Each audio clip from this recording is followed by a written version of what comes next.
नमस्ते, welcome to the people farm helpline. मेरा नाम शाइनी है और आज हम डॉक्टर गुलशन के साथ रेबीज़ के बारे में बात करने वाले हैं। सो डॉक्टर गुलशन, रेबीज़ होता क्या है?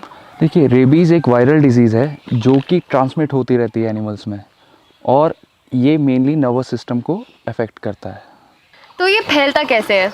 देखिए, रेबीज़ एक जूनोटिक डिजीज़ है। जूनोटिक का मतलब कि ये एक एनिमल से दूसरे एनिमल में ट्रांसफ़र होगा।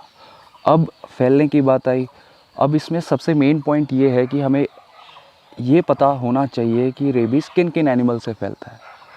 प्राइमरीली हम सब लोग जानते हैं कि डॉग्स में रेबीज़ के केसेस ज़्यादा आते हैं, फिर उसके बाद हमें पता चलता है कि काउज़ में है। तो जनरली जो वाइल्ड स्पीशीज़ है, वाइल्ड एनिमल्स हैं, जैसे मंगूज़ हो गया, इवन मंकीज़, स्कंक्स, इनमें रेबीज़ वायरस होता है। तो ये भी इस वायरस के कैरियर कहलाते हैं। तो डॉक्टर गुलशन, क्या रेबीज़ इंसानों में भी फैल सकता है? जी बिल्कुल, ये इंसानों में भी फैल सकता है, और ये इतना डेडली वायरस होता है कि अगर एक बार आपके अंदर सिम्टम्स आना शुरू हो गए और आपने वैक्सीनेशंस नहीं करवाई होंगी खुद की, तो ये अनट्रीटेबल कंडीशन हो जाती है। और इससे बचने के लिए आप प्री बाइट वैक्सीनेशन ज़रूर करवाइए। रेबीज़ के सिम्टम्स क्या हैं? रेबीज़ के मेनली 2 टाइप के सिम्टम आते हैं। पहला सिम्टम, आपका जो पेट डॉग है फ्यूरियस हो जाएगा। सेकंड सिम्टम, कई बार कुछ डॉग्स डल एंड डिप्रेस्ड हो जाते हैं। आफ्टर बाइट डॉग्स में सडन बिहेवियर चेंज आता है। और जो मोस्ट इम्पॉर्टेंट सिम्टम्स है बाकी, वो हाइड्रोफोबिया हो गया। हाइड्रोफोबिया इसलिए कहते हैं क्योंकि ये जो रेबीज़ वायरस है वो पेट्स के नेक के मसल्स को पैरालाइज कर देता है, जिसकी वजह से वो खाना पीना छोड़ देते हैं।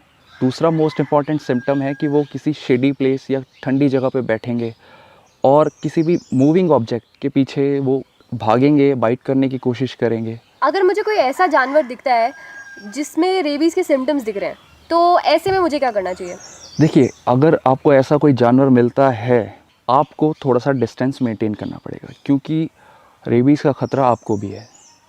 उसके बाद नियर बाय वेटनरी हॉस्पिटल पे कॉल करिए।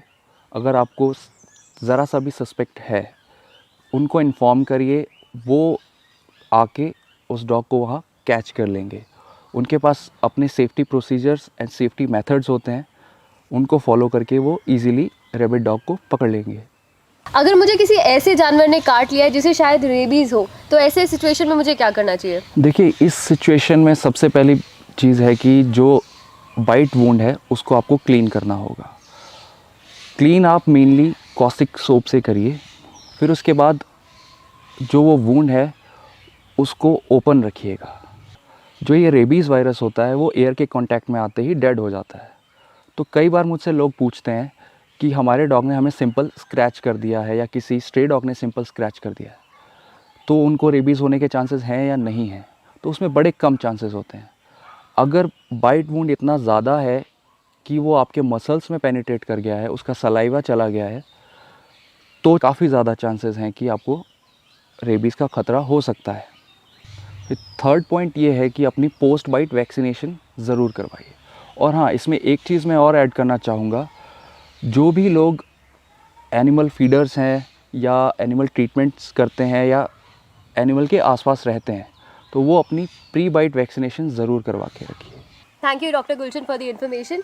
और अगर आपको आपके पेट से रिलेटेड या एनिमल केयर से रिलेटेड कोई भी सवाल हो, तो आप डॉक्टर गुलशन से ज़रूर पूछ सकते हैं हमारे कमेंट्स में। Thank you.